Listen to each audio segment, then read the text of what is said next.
Yo, what's good? This is Tiant Robinson, the owner of Zeon Investing. For those of y'all that don't know me, my name is Tiant Robinson.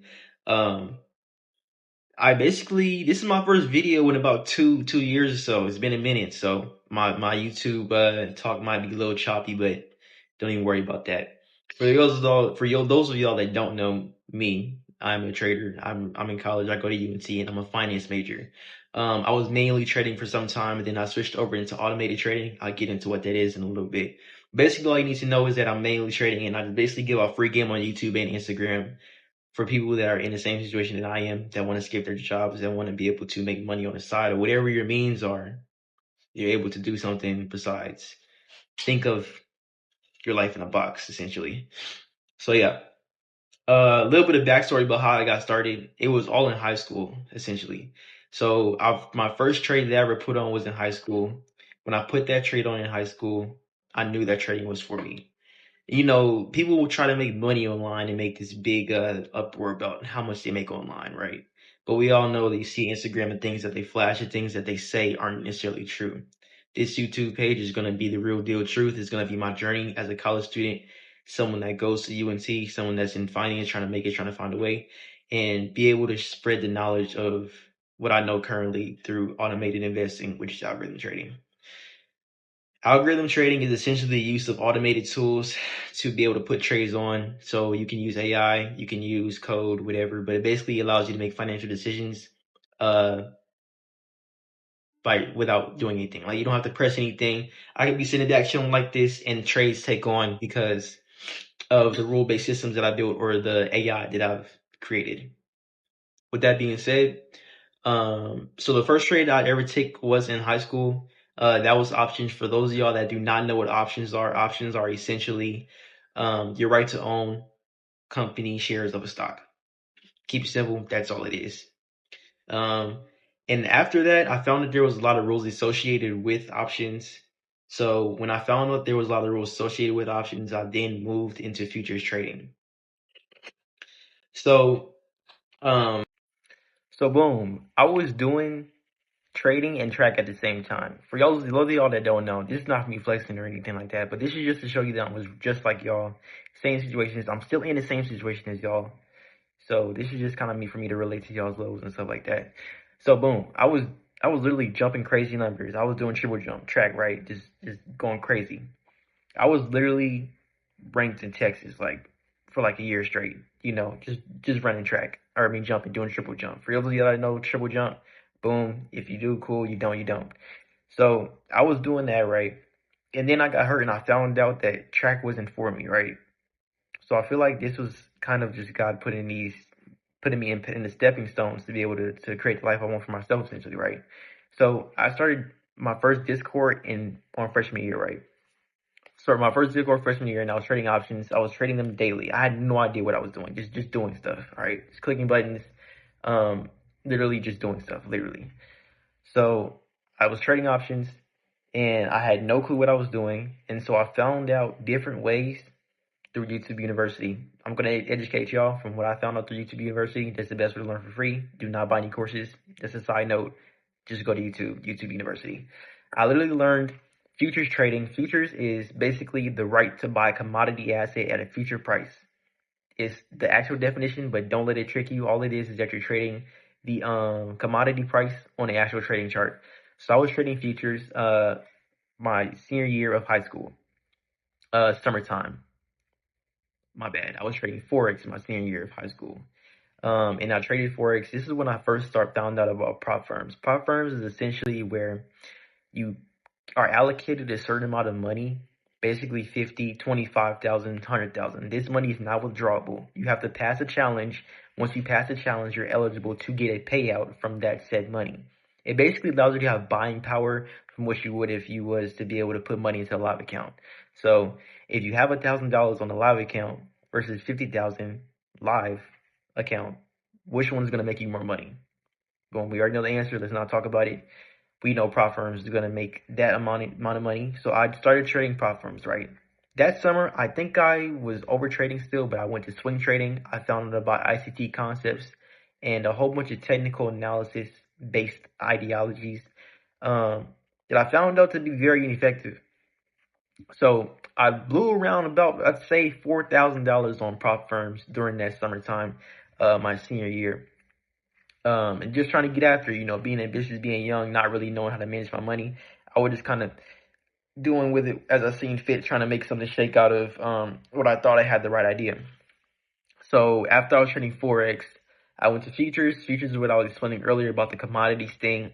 This is my freshman year of college at UNT. So I started studying ICT concepts. For those of y'all that don't know, ICT concepts is basically inner circle trading, I think, or some shit. I don't know. Basically, they use fair value gaps, London session lows. They think smart money basically is algorithms, a whole bunch of trading stuff that really doesn't even matter right now. But essentially, they mark out levels and feel that the order flow basically fills these levels, these fair value gaps, these patterns on the chart. Um, I know I'm moving too fast right now, but I have a lot to cover in a certain amount of time. And then also with that being said, I'm going to be breaking these concepts down as well. So if you don't get anything, what I'm saying, just comment and I'll make another video about what that is for free. So I started trading, right? And remember that challenge that I was telling you about? Well, I passed it freshman year. My first challenge I passed after watching hours and hours of videos. I think I was around 300 videos of trading at that time. So I've had thick journals of trading. Hold on. Let me just show you one right quick. So yeah, I'm talking about like these type, bro. I had like hella of these and hella of to my phone. Just journals, just writing stuff. Okay, that's how serious this gets, bro. Like this is some real deal grind for real. But I digress. Boom, pass the challenge, right?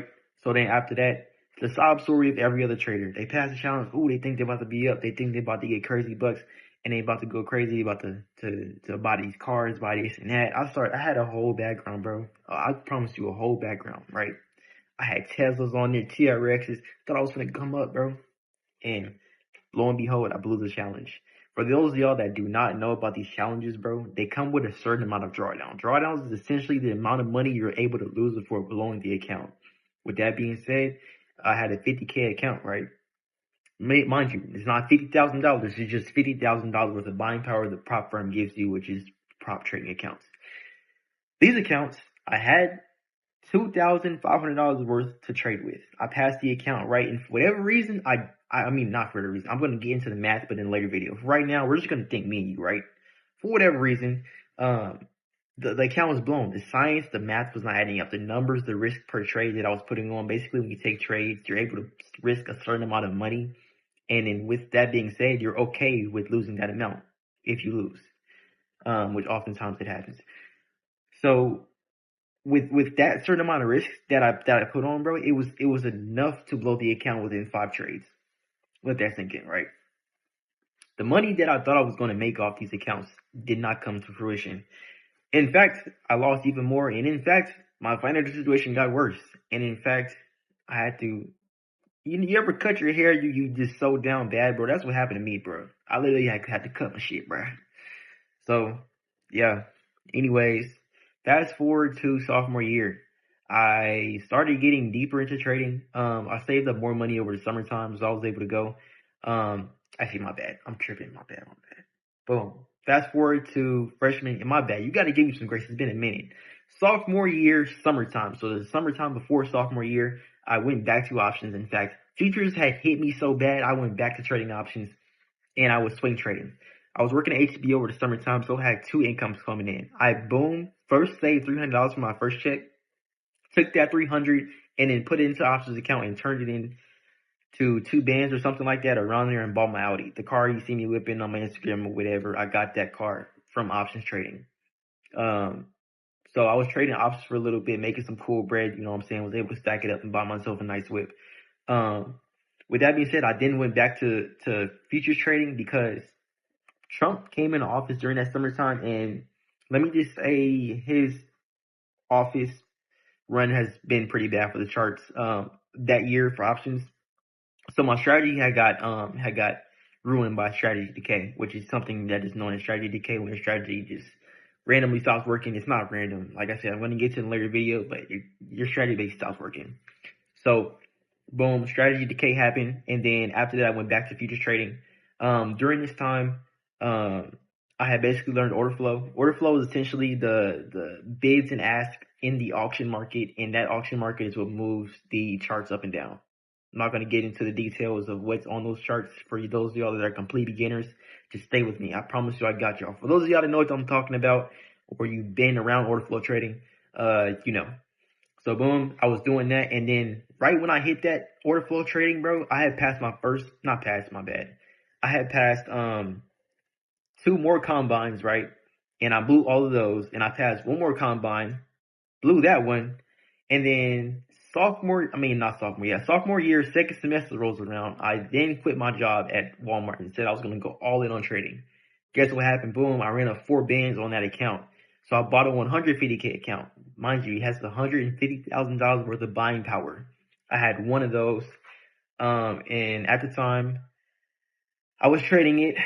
And when I was trading that account, I was taking 2 trades a day, win, lose, or draw. I had a whole scaling plan behind this shit, bro. I'm trying to tell you. My scaling plan was devious. I had a certain amount allocated, and every time I win, I would scale up in risk, right? Which I thought was cool. And every time I lose, I would scale back down. And it so came to a point to where I was at around $7,000 I ran up in one semester. Think about that. It's like 4 months, right? Boom. There's some cool bread. I'm not gonna front you on the Instagram people like, oh, I'm making 60K a month. No, bro. $7,000 is all I had. The highest watermark on that account, actually, my stable account balance was 4K. So when I hit that amount, I would say I got a little emotional, and I started trying to chase the watermark, or the numerical dollar amount. And so when I was chasing the numerical dollar amount, it so happened to be that I blew that account as well. There's a common occurrence with trading accounts, traders, funded accounts, or whatever. I'm trying to tell you, I'm not sure you heard on the news, but there was over 3,000 people that killed themselves trading. And I'm not BSing you. Like, I'm not blowing smoke up your butt or nothing. Like, this is real deal. Like, this is actually like, there's something like trading psychology. I have a whole Discord about it. So if you feel like you're struggling with trading psychology, or you feel like you need someone to talk to, hop in Discord. Link in the bio. But anyways, yeah, trading psychology needs to be talked about, bro. My mental state was pretty bad during those times. The combines I did pass, I felt like I was on top. It was very euphoric, very much of a chase. But then when I lost, I felt like I lost it all. Like I was down to my last dollar. I felt like there was nowhere else to turn. And this needs to be talked about, right? As humans, we are very emotional creatures, no matter how hard body somebody pretends to be. They're probably one of the emotional people on the planet. They just have a shell, which is to protect their vast amount of emotions. So, when I lost that account, the $4,000, right? I needed to take a step back from trading, because I realized that I'm over trading. There's something called trading psychology that I stated before, and you need to be very in tune with yourself when making trading or financial decisions, just beyond day trading. You need to be in tune with the way you move, the way you think, your mood, and any other external factors that might possibly endanger the equity curve that you can produce. So with that being said, I found out there was other avenues to trading, right? I found out maybe, hey, I'm just not a day trader. I keep blowing accounts. I keep being emotional. I cannot seem to feed or keep this hunger for wanting to be rich at bay, right? And I'm a finance major, so I know I have to be smart. Like, I know I'm a businessman. I know I was destined for this. I pray to body, like I really, I feel like this is for me, right? Excuse me. So with that being said, because I felt like it was for me, I had to go about it at another angle. So I went back to YouTube University. Remember, I told you, YouTube University is what's gonna get you right. I went back to YouTube. Started trying to figure out how I can possibly make trading happen without doing it manually. Manually is clicking buttons, buying, selling. That's what causes over trading, without locks and without the proper parameters to be able to hedge one of those events. So I found out about algorithm trading. I stated algorithm trading earlier. I'm gonna make this simple as possible. You already know the definition. You don't do anything physically in these positions. There's semi-automated trading, but there's fully automated trading, which is what I currently do. I started automated trading through the use of AI. This was around when the AI boom started happening. So Claude Code, as you know, ChatGPT, Gemini, NAN. I don't know if you consider NAN AI tool, but they have AI integration in there. Whatever. Those are what I started using to get busy on the charts, right? So I realized that AI is essentially a very big search bar, but also it can get very specific and do certain tasks, right? So during this whole time, I was already familiar with AI. I was using it for daily tasks, even assignments. Sometimes I will admit, but I knew my way around AI.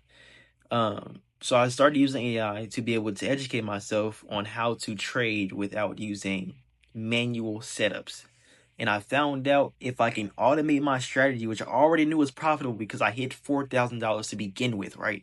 So if I already know it's profitable, I can take that very same strategy and code it out. Well, lo and behold, I did that and I found out it lost. You know, a The lot of same people are strategy I thought was actually making me afraid to money to take begin action, with, bro. it was They losing literally are badly. afraid to With that being fail. said, I was trusting Failing is these what is systems going to and make signals you that I had rich. I no promise you, the idea more you fail, actually didn't the make least you'll money at fail. all.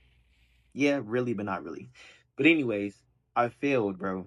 And I was like, okay, well, maybe there's a way I can still build a system without having to take my actual own system that I've been using. With that being said, I knew that in order to do this, I will need to create a Jupyter notebook. I'm not going to get into details of what a Jupyter notebook is right now, but just know you can take these very same signal. Okay, my bad. Let me back up. I do have attention deficit disorder, so I might be talking fast and I might be talking in circles, but just bear with me. Boom. So when you have a strategy, you have these little bitty components, right? And these components make up the strategy. And then when they make up the strategy, you have a full built system. But you can have those 5 components and test those points individually to see which parameters. And I mean basically, so on those components, there's parameters, right? And the parameters they allow you to see the same signal but in different instances based on what parameters you put in. So you can test those 5 components on different parameters and make your strategy as profitable as possible. Profitability leads you to money, and it beats the probability of you losing. So boom, you test those parameters. I was testing my parameters in Jupyter Notebook. A Jupyter Notebook, just to keep it generalized, all it does is essentially allow you to test parameters across hundreds or thousands of instances, basically without you having to develop full systems by yourself. Because then you're just shooting blindfold, pretending like you shooting right, and you're so this is you testing a system without the Jupyter Notebook or without testing these small like components. You're shooting blindly and you're trying to hit a target, right? Boom. That's how you're basically trying to find a strategy without using Jupyter Notebook. But basically, Jupyter Notebook allows you to have like 80 different guns pointed out. You know what I'm saying? You still shooting blindly, by the way, but it's 80 different ones. So now you know like your chances of hitting a strategy is more improved. And you can also even basically upgrade that said weapon, right? You can possibly put attachments on it or whatever, or silencer, whatever the deal is. That's basically an analogy of what I'm saying of how trading works. You're able to take the strategy and break it into different pieces and test those instances across multiple areas. So that's what I did. Um, and then when I did that, I found out that I had came up with a system, right? These very same instances that I was stressing, instances is the same. Not my bad. I'm using different wrong vocab.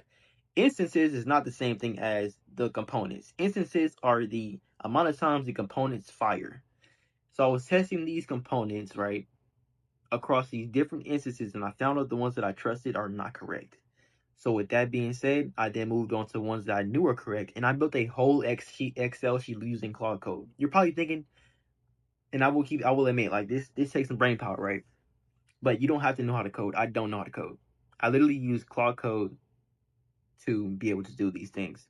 Claude Code allows you to it's the AI, by the way, if you don't know, but basically you get VS Code, a coding UI, and then the code you basically hook up Claude Code through API keys or whatever, and then the Claude Code basically reads, not reads, but you can meta prompt. And meta prompting is essentially where you take the prompts from the Claude chat, right? And then you put those in the Claude Code to get a more fine-tuned version of exactly what you want. So I took the prompts and I was able to create a full system, which is live right now on these 2 funded accounts I was telling you about.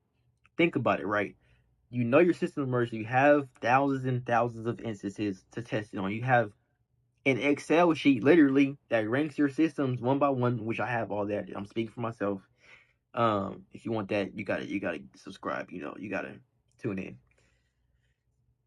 You have this Excel spreadsheet that has thousands of instances, and it shows you what you missed out on. You literally have the key to success, right? Without human intervention, without human emotion, without the downfalls, without the cries, without the sorrows of losing money, you're able to test the boundaries further. You're able to have a virtual assistant by your side, guiding you through this forest, essentially, for lack of a better term. Without these AI resources, bro, I can only imagine. But use the resources, bro. If you do not know where to start, if you are lost about anything I said, you need to be able to download AI and get in tune with AI. Automated trading is literally the game changer, bro. There is a strategy out there. There is something that works. There's always a way to the bag, bro. If you fucked with my content and you like how I keep it real and you like how, this is a journey, I'm not already at that level yet, then you gotta tap in. By the way, I already have 2 new strategies that are live currently. I have 2 automated trading, meaning you do not have to touch anything. They're automated trading strategies on 2 prop firm accounts that are running. So I will be keeping y'all updated on the stats of that. But be sure to like, be sure to subscribe, and stay in tune with the channel.